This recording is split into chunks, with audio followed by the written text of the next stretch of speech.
Addiction and mindfulness.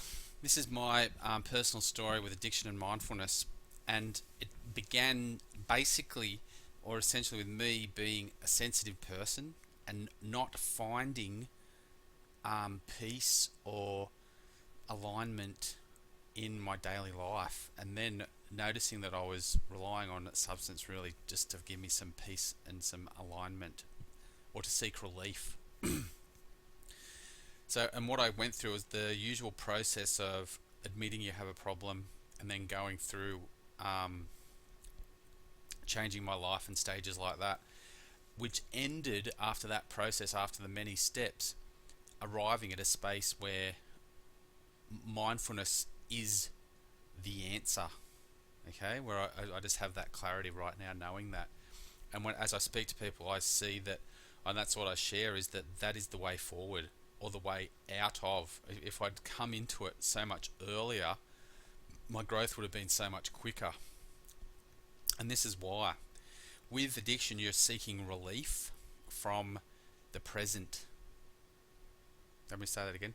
With addiction, I was always seeking relief from my present because I was rejecting the present. I was struggling against it. I was striving or forcing or pushing away my present situation.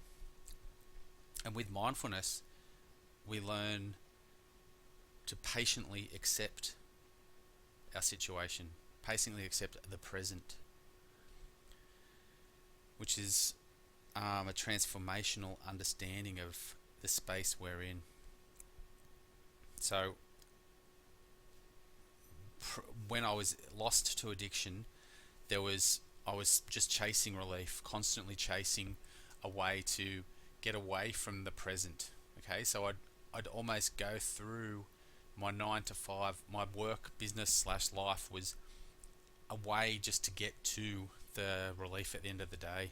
Okay, so being honest about where I was, coming out of the denial that it wasn't a problem was the very beginning, and then it moves into making changes. Okay, so replacing the negative things that were in my life with positive things, and that basically means changing your tribe and the people around, because as we know, the people you're surrounded by determine your sort of vision of reality. So if you're surrounded by that heavy drinking culture where people are almost going to see any change you make as a reflection on them, they'll reject it.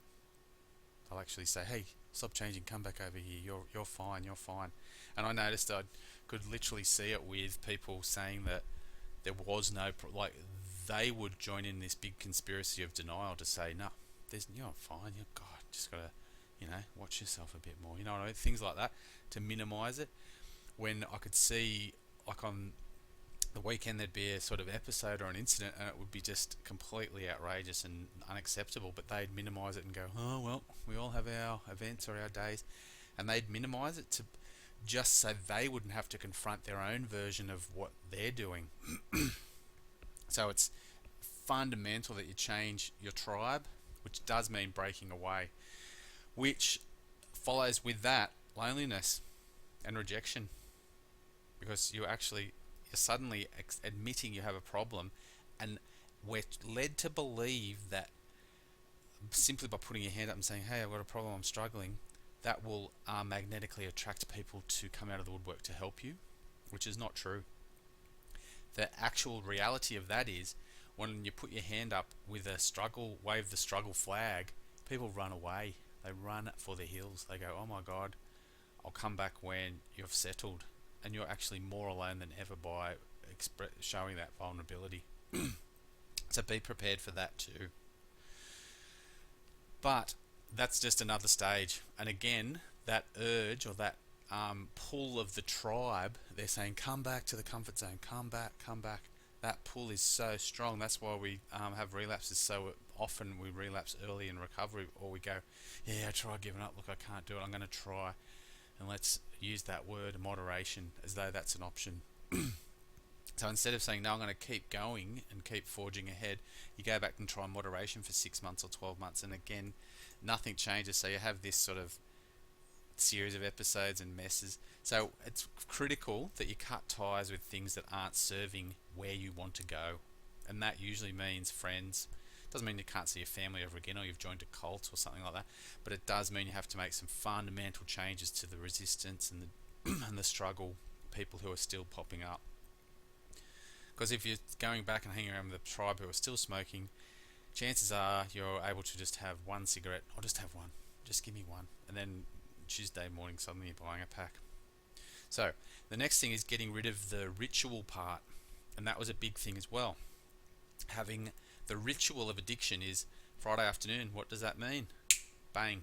It means, what does it mean? Now it means we have fish and chips at the park. That's what Friday afternoon means. We've had to reprogram that. Or what does Sunday afternoon mean? Does that mean one thing or does it mean another? For some people it means going to have a barbecue and some beers, or go to the club and have some beers, but not for us. It doesn't mean that. It means a completely different thing. So taking that ritual away, meaning that birthdays are an episode, or religious holidays, Christmas, Easter, are an episode of day drinking, things like that, or it's acceptable to drink in the day, they're just changed or they're ended. Okay, the next thing is finding a social network that can actually make you feel normal.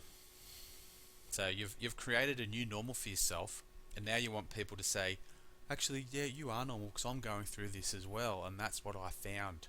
So instead of rubbing up the friction against your old tribe who will say, no, you're not normal, you're weird, come back to us, come back to drinking, come back to the comfort zone and stay as you were, and you'll keep sort of bouncing along in the mud, failing. You make the switch. You have to literally make an effort to lift and reconnect and connect with a new group. So it means asking for help, finding people who reflect who you are or who you want to be, and who'll give you a sense of love and acceptance unconditionally, despite you having this new label you've attached to yourself, which I haven't said yet, have I? I don't think I have. So you're surrounding people who see you for your potential as a non-drinker, not as a heavy drinker, but as you're potentially a non-drinker. And there's so much with the expectancy and the urgency of being the non-drinker compared to, oh, you're a heavy drinker who's trying to stop. Because you turn up to the old barbecue and they're all there drinking beer, looking at you, and they go, oh, here they are. I wonder if they'll drink today. Like, it's that expectation is a downward pull, where you want to surround yourself with people where it's an upward lift to say, of course you wouldn't be drinking. Why would you be drinking at going for a swimming event or a running event? Why would that even be involved? Okay, that's a powerful thing to do, changing your tribe. Next thing is forgiving yourself. You are not a powerful movement. Have a look online. Is the semicolon? It's a switch or a change or an episode of your life is not the story of your life. It's not a life sentence. It's a stage of your life, but it's not who you are forever. So you can, just like a label, you can pick up a label or a hat, wear the hat for a while, then you can take the hat off and put the hat down and pick up another hat and put that hat on. You're not defined by that period of your life, okay? And again, that's why I don't use that A word, because we're not defined by it. Okay, we have an addiction which we're moving through. So by easing up on your guilt, giving yourself forgiveness, and sort of giving yourself that sense of, I am worthy despite my flaws, it's part of the human condition, it's part of who I am, and realize that you have empowered yourself. This admission of vulnerability is nothing if not a sign of courage, a sign of strength, and a sign of integrity and intention. And it's a massive staking a claim of intention of where you're headed in your life. So why are you motivated? The next step is about, what is your motivation? Why are you motivated to stop? And this is something that you bring up every day with your vision. You visualize what this brings to you. And for me personally, that was clarity in the morning, to wake up clear-headed, to wake up with focus, to wake up with not that rush of panic and adrenaline to go, oh my God, what happened last night? That used to be my first thought. I'd go, shit, what did I do last night? Even if I was at home, I'd wake up and go, what, did everything okay? And you'd look around and go, yeah, okay. You know what I mean? Or even check your bank account, see if anything's happened, or check online, see if it did anything. Like to have that wild card open-endedness is just exhausting anxiety-wise. So knowing you're visualizing that clarity and calm in the morning is just priceless. And again, let's touch back on mindfulness. And that's when to wake up clear, sober, fresh-headed, you go dive straight into mindfulness there. Treat yourself to 6, 8, 20 minutes of mindfulness and just go and breathe on it and feel the joy and the gratitude and the thankfulness and the grace of being, of valuing yourself and being worthy. Feel that bubbling up within inside you. It's a brilliant feeling. So we've got that motivation, and visualization is massive. And also having, I know it can get life coachy here, but having a plan or a vision for your process going forward. For me, it was built on really simple things. It was built on daily yoga, not missing yoga, going to yoga all the time, day after day after day, and having that in my schedule and making it part of the conversation. And it was boring for people to hear me talk about it all the time, but it was my new thing. And then making running part of my conversation, part of who I am. Describing myself as an athlete, seeing myself as an athlete, booking into runs on running events, things like that. Having those goals and plans as part of your cycle now is who you are. Instead of seeing music festivals or beer events, as in your calendar, you have a shift, and it pulls you in that direction as well. And that flows on again with the idea of, you're an athlete now. Your body is a piece of pure biological machinery that you worship and you're grateful for, and you'll never be just pouring toxic pollutants in to get and sort of mental relief from something that is not that bad anyway. Okay, something you've forgiven yourself for and you've moved on from. So that's what you're not doing as well. It's treating your body and your sleep, how powerful sleep can be, and just it all comes back to a sense of self-love.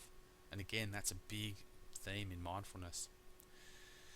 So I'd like to just finish up with these references, or this sort of vibe on mindfulness, how people practicing mindfulness regularly, it's always there. It doesn't rely on a meeting, it doesn't rely on a place, it doesn't rely on a space. It's coming back to your breath, so it has that instant access, which is so critically important. There's so much evidence that it improves your mental health, creativity, and a big one with addiction. And as you ride those waves of the sort of cravings, if you want to call them cravings, mindfulness gives you the sense to be aware of the craving and notice it and set it aside and come back to your breath. The fundamental practice of that craving is just a thought. It's just an attachment that you don't have to get inside of and identify with. You can go, oh, there it is, and you can step aside from it and observe it and let it go and wait for the next thought or feeling or emotion to arise. So it really can break that neurological pathway between impulse, urge, addiction, consumption, using. Okay, it can really break that down and give you deconstruct it so you can see each piece as separate. So it's never about just physically removing or staying like geographical solutions. It's always about being present in life and seeing that life and a outdoor life, daytime, is the place to be.